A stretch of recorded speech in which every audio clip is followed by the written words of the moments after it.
ಪೆಹಲ್ಗಾಮ್ನಲ್ಲಿ 26 ಜನ ಅಮಾಯಕ ಪ್ರವಾಸಿಗರ ಹತ್ಯೆಗೆ ಇಡೀ ದೇಶನೇ ಒಂದು ರೀತಿ ಮರುಕ ಪಡ್ತಾ ಇದೆ. ನರರಾಕ್ಷಸರ ವಿರುದ್ಧ ಆಕ್ರೋಶದ ಜ್ವಾಲೆ ಭುಗಿಲೆದ್ದಿದೆ. ಉಗ್ರರ ಸಂಹಾರಕ್ಕೆ ನರಸಿಂಹನ ರೂಪ ತಾಳಿರುವ ಭಾರತ ಸೇಡಿನ ಶಪಥವನ್ನ ಮಾಡಿದೆ. ಭಾರತದ ಒಂದೊಂದು ಹೆಜ್ಜೆಗೂ ಉಗ್ರ ಪೋಷಕ ಪಾಕಿಸ್ತಾನದ ಎದೆಗೂಡಲ್ಲಿ ಆತಂಕ ಮನೆ ಮಾಡಿದೆ. ಈ ಸಲ ನಮ್ಮ ಕಥೆ ಮುಗೀತು, ಹೆಂಗಾದ್ರೂ ಮಾಡಿ ಜೀವ ಉಳಿಸ್ಕೊಂಡ್ರೆ ಸಾಕು ಅಂತ ಇರೋ ಬರೋ ದೇಶಗಳ ಕಾಲಿಗೆ ಬೀಳ್ತಾ ಇದೆ ಪಾಕಿಸ್ತಾನ. ಈ ಮಧ್ಯೆ ಪೆಹಲ್ಗಾಮ್ ದಾಳಿಗೂ ಮುನ್ನವೇ ಶ್ರೀನಗರ ಹೊರವಲಯದಲ್ಲಿ ದಾಳಿಯ ಬಗ್ಗೆ ಗುಪ್ತಚರ ಇಲಾಖೆ ಎಚ್ಚರಿಸಿತ್ತು ಅನ್ನೋ ಮಾಹಿತಿ ಈಗ ಹೊರಬಿದ್ದಿದೆ. ಶ್ರೀನಗರ ಬಳಿಯ ಜಬರ್ವಾನ್ ಶ್ರೇಣಿಯ ತಪ್ಪಲಿನಲ್ಲಿರುವ ಹೋಟೆಲ್ಗಳಲ್ಲಿ ತಂಗಿರುವ ಪ್ರವಾಸಿಗರನ್ನ ಗುರಿಯಾಗಿಸಿ ಉಗ್ರರು ದಾಳಿ ನಡೆಸುವ ಸಾಧ್ಯತೆ ಇದೆ ಅಂತ ಭದ್ರತಾ ಪಡೆ ಮತ್ತು ಸರ್ಕಾರಕ್ಕೆ ಗುಪ್ತಚರ ಇಲಾಖೆ ಮಾಹಿತಿ ನೀಡಿತ್ತಂತೆ. ಕತ್ರಾ ಶ್ರೀನಗರ ವಂದೇ ಭಾರತ್ ರೈಲಿಗೆ ಹಸಿರು ನಿಶಾನೆ ತೋರಿಸೋದಕ್ಕೆ ಏಪ್ರಿಲ್ 19ನೇ ತಾರೀಕು ಪ್ರಧಾನಿ ಮೋದಿ ಶ್ರೀನಗರಕ್ಕೆ ಭೇಟಿ ಕೊಡಬೇಕಿತ್ತು. ಅಂದು ಉಗ್ರರ ದಾಳಿ ನಡೆಯಬಹುದು ಅಂತ ಇಂಟೆಲಿಜೆನ್ಸ್ ಎಚ್ಚರಿಕೆ ಕೊಟ್ಟಿತ್ತು. ಆದರೆ ಪ್ರತಿಕೂಲ ಹವಾಮಾನದ ಹಿನ್ನೆಲೆಯಲ್ಲಿ ಮೋದಿ ಪ್ರವಾಸ ರದ್ದಾಗಿತ್ತು. ಆದರೂ ಜಮ್ಮು ಕಾಶ್ಮೀರ ಡಿಜಿಪಿ ನಳಿನ್ ಪ್ರಭಾತ್ ಸೇರಿದಂತೆ ಪೊಲೀಸ್ ಅಧಿಕಾರಿಗಳು ಶ್ರೀನಗರದಲ್ಲಿ ಬೀಡು ಬಿಟ್ಟು ಶೋಧ ನಡೆಸಿದರು. ಯಾವುದೇ ಯಶ ಸಿಗದ ಕಾರಣ ಏಪ್ರಿಲ್ 22ನೇ ತಾರೀಕು ಅವರು ಆಪರೇಷನ್ ನಿಲ್ಲಿಸಿದರು. ಅದೇ ದಿನ ಪೆಹಲ್ಗಾಮ್ನ ಬೈಸರನ್ ವ್ಯಾಲಿಯಲ್ಲಿ ಉಗ್ರರು ರಕ್ತ ದೋಕುಳಿಯನ್ನು ಹರಿಸಿದರು. ನೋಡಿ, ಎರಡು ವಿಚಾರ ಇದೆ ಇಲ್ಲಿ. ಪ್ರಧಾನಿ ಮೋದಿ ಶ್ರೀನಗರಕ್ಕೆ ಭೇಟಿ ಕೊಟ್ಟಾಗ ದಾಳಿ ಮಾಡಬೇಕು, ಮೋದಿ ಮೇಲೆ ದಾಳಿ ಮಾಡಬೇಕು ಅಂತನೋ ಅಥವಾ ಅವರು ಶ್ರೀನಗರದಲ್ಲಿ ಇರಬೇಕಾದ್ರೆ ಪ್ರವಾಸಿಗರ ಮೇಲೆ ದಾಳಿ ಮಾಡಬೇಕು ಅಂತನೋ ಪ್ಲ್ಯಾನ್ ಮಾಡ್ಕೊಂಡಿದ್ದಾರೆ. ಒಂದು ದೊಡ್ಡ ಎಚ್ಚರಿಕೆ ಆಗ್ಬಿಡ್ತಾ ಇತ್ತು ಅದೇನಾದರೂ ಆಗಿದ್ದಿದ್ರೆ. ಜೊತೆಗೆ ಭದ್ರತಾ ವೈಫಲ್ಯ ಅಂತಕ್ಕಂಥದ್ದು ಮೋದಿಯವರು ಬಂದಾಗ ಈ ಥರ ಆಗ್ಬಿಟ್ಟಿದ್ದರೆ ವಿಪರೀತವಾಗಿ ಜಾಗತಿಕ ಮಟ್ಟದಲ್ಲಿ ಒಂದು ರೀತಿ ಮುಜುಗರ ಅನುಭವಿಸ್ಬೇಕಾಗೋದು ಭಾರತ. ಬಟ್ ಅವತ್ತು ತಪ್ಪಿದೆ ಅದು. ಒಂದು, ಮೋದಿಯವರು ಹೋಗಲಿಲ್ಲ, ಪ್ರತಿಕೂಲ ಹವಾಮಾನ. ಮತ್ತೊಂದು, ಇವರ ಪ್ಲ್ಯಾನ್ ಫ್ಲಾಪ್ ಆಗಿದೆ. ಆ ಸಿಟ್ಟಿಗೆ ಜೊತೆಗೆ ಇವರು ಕಾಶ್ಮೀರದ ಹತ್ರ ಏನೋ ಜಮ್ಮು ಹತ್ರ ಅಟ್ಯಾಕ್ ಮಾಡಬೇಕು ಅಂತ ಹೋದಾಗ ಅದಕ್ಕೆ ಪೊಲೀಸರು ಅವಕಾಶ ಕೊಟ್ಟಿಲ್ಲ, ಎಲ್ಲ ಸರ್ಚ್ ಮಾಡಿದ್ದಾರೆ, ಅದೊಂದು ಸಿಟ್ಟು. ಆ ಎರಡೂ ಸಿಟ್ಟನ್ನು ತೀರಿಸ್ಕೊಳ್ಳೋದಕ್ಕೆ ಈ ಬೈಸರನ್ ವ್ಯಾಲಿಯಲ್ಲಿ ಅಟ್ಯಾಕ್ ಮಾಡಿದ್ರಾ ಅನ್ನುವಂತಹ ಪ್ರಶ್ನೆ ಈಗ ಮೂಡ್ತಾ ಇದೆ. ಯಾಕೆಂದರೆ ಏನೋ ದೊಡ್ಡ ಮಟ್ಟದ ಸ್ಕೆಚ್ ಹಾಕ್ಬಿಟ್ಟು ಮೋದಿ ಬಂದಾಗ ಟೆರರ್ ಅಟ್ಯಾಕ್ ಆಯಿತು ಅಂದ್ಬಿಟ್ರೆ ಆಮೇಲೆ ಏನು ಗತಿ? ಆಗ ಇನ್ನೂ ದೊಡ್ಡ ಕತೆ ಆಗ್ಬಿಡ್ತಾ ಇತ್ತು ಹಂಗಾಗಿದ್ದಿದ್ರೆ. ಹಾಗಾಗಿ ಅದು ಫೇಲ್ಯೂರ್ ಆಗಿರೋ ಸಿಟ್ಟಿದೆ ಅವರಿಗೆ. ಜೊತೆಗೆ ಇನ್ನೊಂದು ಕಡೆ ಅಟ್ಯಾಕ್ ಮಾಡೋಕ್ಕೆ ಹೋದಾಗಲೂ ಪೊಲೀಸರು ತಡೆದಿದ್ದಾರೆ. ಇದೆರಡೂ ಸಿಟ್ಟನ್ನು ಬೈಸರನ್ ವ್ಯಾಲಿಯಲ್ಲಿ ಪಾಪ ಅಮಾಯಕರ ಮೇಲೆ ತೀರಿಸ್ಕೊಂಡಿದ್ದಾರೆ. ಅದರಲ್ಲೂ ಹಿಂದೂಗಳು ಅಂತ ಧರ್ಮವನ್ನು ಕೇಳಿ ಕೇಳಿ ಕೇಳಿ ಕೇಳಿ ಹೊಡೆದಿದ್ದಾರೆ. ಈ ರೀತಿ ಕೂಡ ನಾವು ಅನ್ಕೋಬಹುದು. ಜೊತೆಗೆ ನಿಮಗೆ ಅಲ್ಲಿ ಆರಂಭದಲ್ಲಿ ಅಂದರೆ ಈ ಪೆಹಲ್ಗಾಮ್ ಅಟ್ಯಾಕ್ ಆದಾಗ ಇಂಟೆಲಿಜೆನ್ಸ್ ಫೇಲ್ಯೂರ್ ಅಂತ ಹೇಳ್ತಾ ಇದ್ರಲ್ಲ, ಇಂಟೆಲಿಜೆನ್ಸ್ ಫೇಲ್ಯೂರ್ ಅಲ್ಲ ಅದು. ಇಂಟೆಲಿಜೆನ್ಸ್ ಅವರು ಮಾಹಿತಿ ಕೊಟ್ಟಿದ್ದಾರೆ. ಸ್ವಲ್ಪ ಮಟ್ಟಿಗೆ ನಿಮಗೆ ಕಾಶ್ಮೀರಕ್ಕೆ ಹೋಗಿ ಬಂದಂಥವ್ರಿಗೆಲ್ಲ ಗೊತ್ತಿರುತ್ತೆ. ನಿಮಗೆ ಪೆಹಲ್ಗಾಮ್ನಲ್ಲಿ ಬೇರೆ ಬೇರೆ ಕಣಿವೆಗಳಿದೆ, ದೊಡ್ಡ ಕಣಿವೆಗಳಿದೆ. ಪ್ರವಾಸಿಗರು ದೊಡ್ಡ ಕಣಿವೆಗಳನ್ನು ಆಯ್ಕೆ ಮಾಡ್ಕೋತಾರೆ ಹೋಗೋದಕ್ಕೆ. ಇಲ್ಲಿ ಬೈಸರನ್ ವ್ಯಾಲಿ ಇದೆಯಲ್ಲ, ಇದೊಂದು ಸಣ್ಣ ಕಣಿವೆ, ಅಲ್ಲಿ ಹೋಗೋರು ತುಂಬ ಕಡಿಮೆ ಜನ. ಹಾಗಾಗಿ ಭದ್ರತೆ ಕೂಡ ಕಡಿಮೆ ಇದೆ. ಅಲ್ಲಿ ಬೇರೆ ಕಣಿವೆಗಳಲ್ಲಿ ಜಾಸ್ತಿ ಇದೆ. ಈ ಉಗ್ರರು ಇದನ್ನು ಮೊದಲು ಅಧ್ಯಯನ ಮಾಡಿದ್ದಾರೆ. ಇಲ್ಲಿ ಯಾವುದೇ ಭದ್ರತೆ ಇಲ್ಲ, ಇಲ್ಲಿ ನಾವು ಅಟ್ಯಾಕ್ ಮಾಡ್ಬೋದು. ಇದೆಲ್ಲವನ್ನು ತಿಳ್ಕೊಂಡು ದಾಳಿ ಮಾಡಿದ್ರು.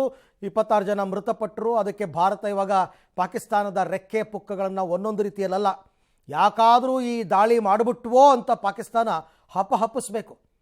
ತಪ್ಪು ಮಾಡಿಬಿಟ್ವಿ ಅಂತ ಪಶ್ಚಾತ್ತಾಪ ಪಡಬೇಕು.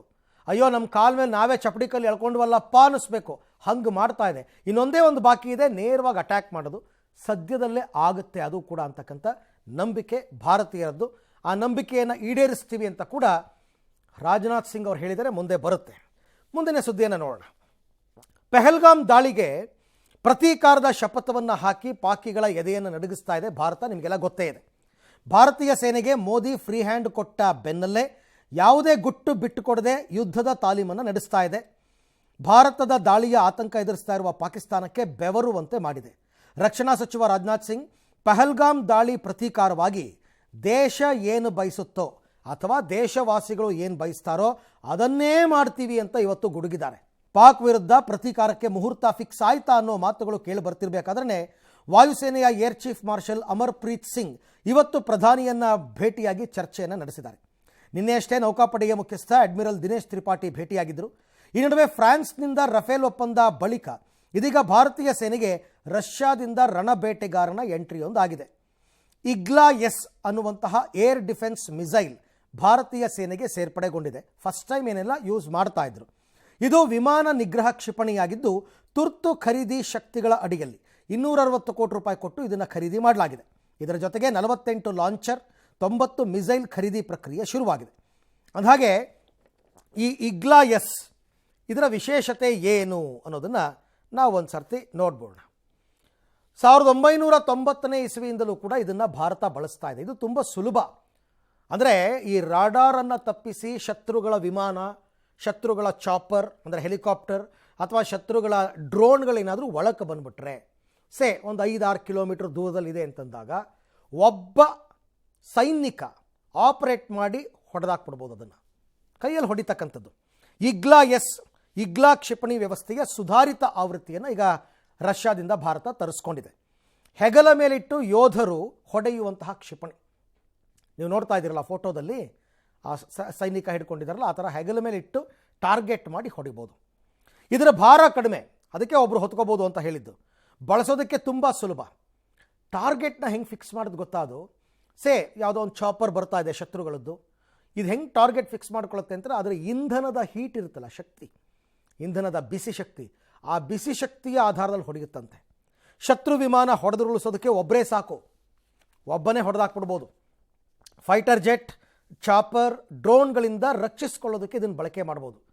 ಯಾರ ಅನುಮತಿನೂ ಕೇಳಬೇಕಾಗಿಲ್ಲ. ಶತ್ರುಗಳದ್ದು ಅಂತ ಗೊತ್ತಾದರೆ ಒಬ್ಬನೇ ಹೊಡೆದಾಕ್ಬಿಡ್ಬೋದು ತುಂಬ ಸುಲಭವಾಗಿ. ಫೈರ್ ಮಾಡಿದ ತಕ್ಷಣ ಇಟ್ಟ ಗುರಿಯನ್ನು ತಲುಪಿಬಿಡುತ್ತದು. ಹಾಗಾದರೆ ಇದ್ರ ಕೆಪಾಸಿಟಿ ಏನು, ರೇಂಜ್ ಏನು ಅದನ್ನು ಕೂಡ ನೋಡ. ಈ ಕ್ಷಿಪಣಿ ಸುಮಾರು 6 ಕಿಲೋಮೀಟರ್ ತನಕ ದೂರಕ್ಕೆ ಪ್ರಯಾಣ ಮಾಡುತ್ತೆ. ಅಂದರೆ 6 ಕಿಲೋಮೀಟರ್ ವ್ಯಾಪ್ತಿಯಲ್ಲಿ ಎಲ್ಲೇ ಶತ್ರು ವಿಮಾನ, ಚಾಪರ್ ಬಂದರೆ, ಡ್ರೋನ್ ಬಂದರೆ ಹೊಡೆದಾಕ್ಬೋದು. 3.5 ಕಿಲೋಮೀಟರ್ ಎತ್ತರದ ಗುರಿ ಮುಟ್ಟುವ ಸಾಮರ್ಥ್ಯ. 3.5 ಕಿಲೋಮೀಟರ್ ಹೈಟ್ ತನಕ ಹೋಗುತ್ತಂತೆ.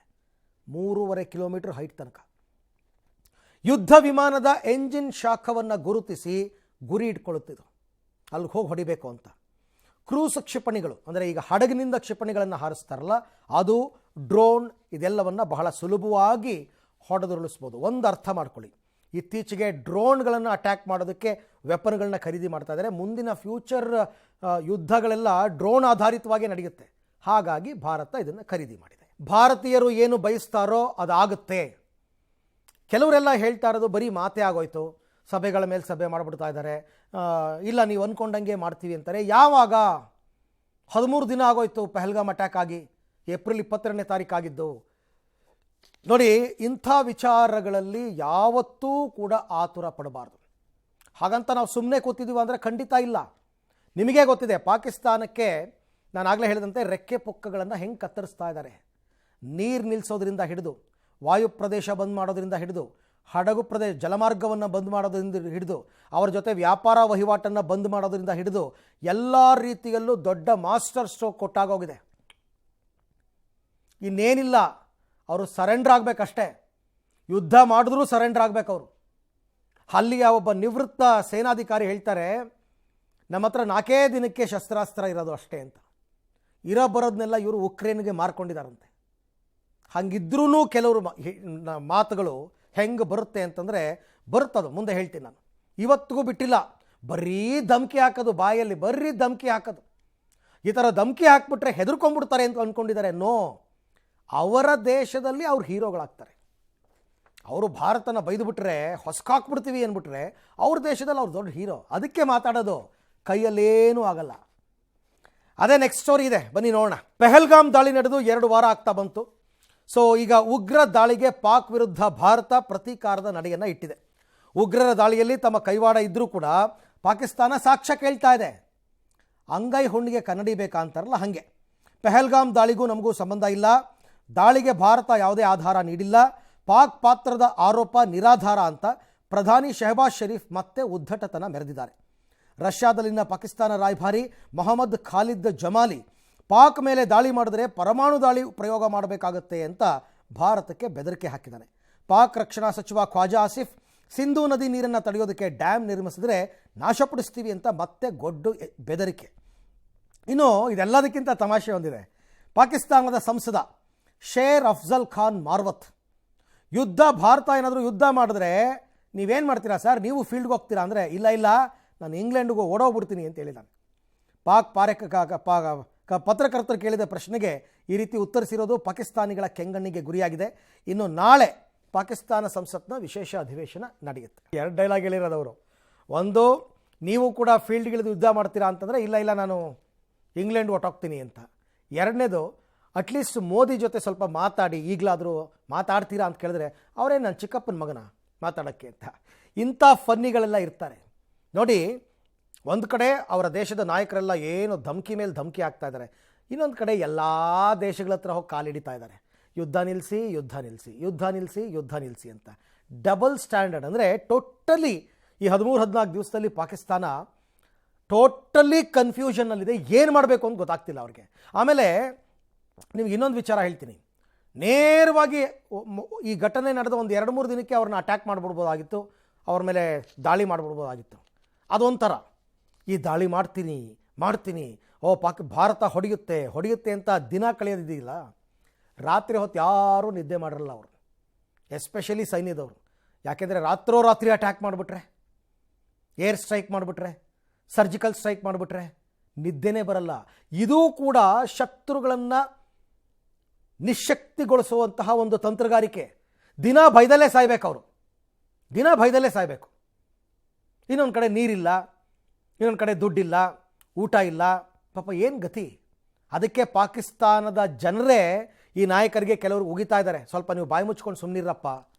ಇವರೆಲ್ಲ ಡ್ಯಾಮೇಜ್ ಮಾಡಿಬಿಟ್ಟು ಎಲ್ಲ ಇಂಗ್ಲೆಂಡ್ಗೆ ಫ್ಲೈಟ್ ಹತ್ಬಿಡ್ತಾರೆ. ಅಲ್ಲಿ ತಲೆ ಕೊಡೋರು ಯಾರು? ಜನಸಾಮಾನ್ಯರು. ಓಕೆ, ಇನ್ನು ಭಾರತ ಪಾಕ್ ಗಡಿಯಲ್ಲಿ ಪ್ರಕ್ಷುಬ್ಧ ವಾತಾವರಣದ ಬೆನ್ನಲ್ಲೇ ಗಡಿ ದಾಟಲು ಯತ್ನಿಸಿದ್ದ ವೇಳೆ ಪಾಕ್ ಸೈನಿಕನೊಬ್ಬನನ್ನು ಬಂಧಿಸಲಾಗಿದೆ. ಗಡಿ ಸಮೀಪದ ಪ್ರದೇಶದಲ್ಲಿ ಬೇಹುಗಾರಿಕೆ ಆರೋಪದ ಮೇಲೆ ರಾಜಸ್ಥಾನದ ಶ್ರೀಗಂಗಾನಗರದಲ್ಲಿ ಪಾಕ್ ಸೈನಿಕನನ್ನು ಭಾರತ ಸೇನೆ ಬಂಧಿಸಿದೆ. ಇತ್ತ ಪಂಜಾಬ್ನ ಅಮೃತ್ಸರದಲ್ಲಿ 2 ISI ಏಜೆಂಟ್ಗಳನ್ನು ಬಂಧಿಸಲಾಗಿದೆ. ಪಾಲಕ್ ಶೇರ್ ಮಹಿದ್ ಮತ್ತು ಸೂರಜ್ ಮಹಿದ್ ಈ ಭಾರತದ ಸೇನಾನೆಲೆ, ವಾಯುನೆಲೆ ಫೋಟೋ ತೆಗೆದು ಪಾಕಿಸ್ತಾನಕ್ಕೆ ರವಾನೆ ಮಾಡ್ತಾ ಇದ್ರು ಅನ್ನೋ ಆರೋಪದಲ್ಲಿ ಬಂಧಿಸಿದ್ದಾರೆ. ಇತ್ತ ಏಪ್ರಿಲ್ 23ರಂದು ಆಕಸ್ಮಿಕವಾಗಿ ಗಡಿ ದಾಟಿದ್ದ ಭಾರತೀಯ ಯೋಧ ಪೂರ್ಣಮ್ ಕುಮಾರ್ನನ್ನು ಇಲ್ಲಿ ತನಕ ರಿಲೀಸ್ ಮಾಡದೇ ಪಾಕಿಸ್ತಾನ ನಾಳೆ ಬಾ ಆಟ ಆಡ್ತಾ ಇದೆ. ಇನ್ನು ಭಾರತದ ದಾಳಿಯ ಭೀತಿ ಬೆನ್ನಲ್ಲೇ ಪಾಕ್ ಆಕ್ರಮಿತ ಕಾಶ್ಮೀರ ಮುಜಾಫರಾಬಾದ್ನಲ್ಲಿ ಅಪಾರ ಪ್ರಮಾಣದ ರೇಷನನ್ನು ಸಂಗ್ರಹಿಸಲಾಗ್ತಾ ಇದೆ. ಇವೆಲ್ಲವೂ ಕೂಡ ಪ್ರತಿದಿನದ ಡೆವಲಪ್ಮೆಂಟ್ಸು. ಬಟ್ ಅವ್ರು ರೇಷನ್ ಸಂಗ್ರಹಿಸಿ ಇಟ್ಕೊಳ್ತಾ ಇರ್ತಕ್ಕಂಥದ್ದು ಅವರೇ ಆರ್ಡರ್ ಮಾಡಿದಾರಂತೆ, 2 ತಿಂಗಳಿಗಾಗೋಷ್ಟು ಇಟ್ಕೊಳ್ಳಿ ಅಂತ. ಯುದ್ಧ ಸನ್ನಿವೇಶ ಏನು ಬೇಕಾದ್ರೂ ಆಗ್ಬೋದು ಅಂತ. ಯುದ್ಧ ಅಂತಂದಮೇಲೆ ಆಯಾ ದೇಶದ ರಕ್ಷಣೆಗೆ ಅವರು ತಯಾರಿಗಳನ್ನ ಮಾಡ್ಕೋಬೇಕು, ಅದರ ಪ್ರಕಾರ ಅವ್ರು ಮಾಡ್ಕೋತಾ ಇದ್ದಾರೆ ಅಷ್ಟೇ.